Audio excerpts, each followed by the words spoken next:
Sir కూటమి ప్రభుత్వం వచ్చి 100 రోజులు అవుతుంది. 100 రోజుల పరిపాలన ఎలా ఉందంటే మీరు ఏం చెప్తారు? 100% నాన్న, ఇక్కడ ఏం లేదు, అభివృద్ధి లేదు, ఇంకోటి లేదు, 100% ఫెయిల్యూర్. అదే అంటే మా ప్రభుత్వం అధికారంలోకి వచ్చిన తర్వాత అన్నా క్యాంటీన్లు పింఛన్ డబ్బులు ఇచ్చాము పంపిస్తున్నాం అని చెప్తున్నారు. పింఛన్ 100% పింఛన్ మటుకి డెఫినెట్గా జరుగుతుంది. అది ఆ కార్యక్రమం అన్న క్యాంటీన్లు కూడా జరుగుతున్నాయి. కానీ ఒకటి ఇక్కడ ఏం జరిగేది అంటే, మాకు చిన్నపిల్లలకి అమ్మ ఒడి అని పథకం చూసేవారా, అది జగన్మోహన్ రెడ్డి గారు ఉంటే వేసేవాడు. ఈయన మటుకు ₹1 కూడా చిల్లిగా కూడా ఇట్లా. అదే చంద్రబాబు నాయుడు గారు కూడా చెప్పడం జరుగుతుంది అసెంబ్లీలో, ఖజానా మొత్తం ఖాళీగా ఉంది, పథకాలు మేము అమలు చేయలేము, రాష్ట్ర ప్రజలందరూ కూడా అర్థం చేసుకోవాలంటున్నారు కదా. అర్థం చేసుకోవాలి. సూపర్ 6 ఏమైంది? ఆయన చెప్పిందే కదా. ఎవరు చెప్పింది? బాబు గారు చెప్పిందే కదా సూపర్ 6. దాన్ని పట్టుకోవాలని భయం అవుతుంది అంటున్నాడు.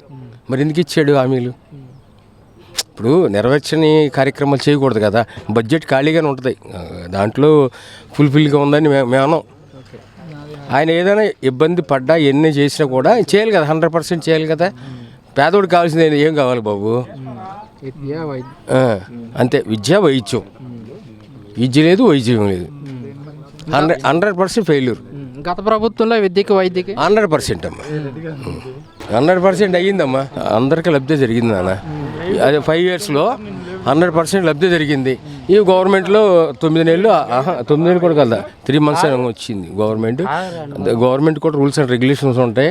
దాన్ని మేము కాదను, చేయగలిగితే చేయగలుగుతాడు. సూపర్ 6 అంటే మామూలు 6 కాదు, ఆయన మౌలోడు కాదు, మంచి బుర్రగాలోడు, చేయగలుగుతాడు. ఆ నమ్మకం మాకైతే ఉంది. కాకపోతే ఏంటంటే ఇప్పుడు పెట్టాడు. సూపర్ 6 పెట్టిన తర్వాత ఆయన ఎంత ఇవాళ విజయవాడలో వరద బాధితులకి తెల్లవార్లు ఎన్ని రోజులు నారా చంద్రబాబు నాయుడు గారు ఏ నాయకుడన్నా వచ్చి అక్కడికి వచ్చి వరద బాధితుల దగ్గర నుంచొని పనిచేసేవాడు ఎవడన్నా ఉన్నాడా? జగన్ వస్తాడా? జగన్ చేశాడా? నారా చంద్రబాబు నాయుడు నుంచొని చేశాడు. అక్కడ చేశాడు. ఒకవేళ కొన్ని కార్యక్రమాలు, కొన్ని చిన్నవి అవి చేయలేకపోయాడు. పెద్దయే బావా, పెద్ద కార్యక్రమం చేయలేదు. నీకు నాకు కావాల్సింది నువ్వు ఒక పార్టీలో ఉన్నా, నువ్వు పార్టీలో ఉన్నా. ఒక మాట ఏంట్రా, మనం ఇప్పిలేకపోయాం. అది అదే రమేష్. చంద్రబాబు నాయుడు అనేవాడు ఆయన తప్పు. వరద బాధితులకి వచ్చిన కాడి నుంచి ఆయన ఇంట్లో లేడండి, అక్కడే ఉన్నాడు. ఎక్కడ ఇదేంటిది, సింగనగర్ ఏరియాలో అక్కడే ఉన్నాడు ఆయన. అక్కడే ఉన్నాడు, అన్నీ చేశాడు. మనం కూడా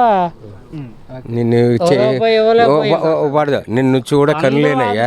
అయితే 100% జగన్మోహన్ రెడ్డి కంటే ఎవరు ఎక్కువ చేయడమ్మా, అది మట్టి వాస్తవం కాదండి. జగన్మోహన్ రెడ్డి గారు అంటున్నారు, మా ప్రభుత్వం కనుక అధికారంలోకి వస్తే పిల్లలకి అమ్మఒడి కానివ్వండి, చేయూత డబ్బులు కానివ్వండి, డోహరా మహిళలకి ఇచ్చేవాళ్ళం అంటున్నారు. నిజమేనంటారా? అది 100% అమ్మా.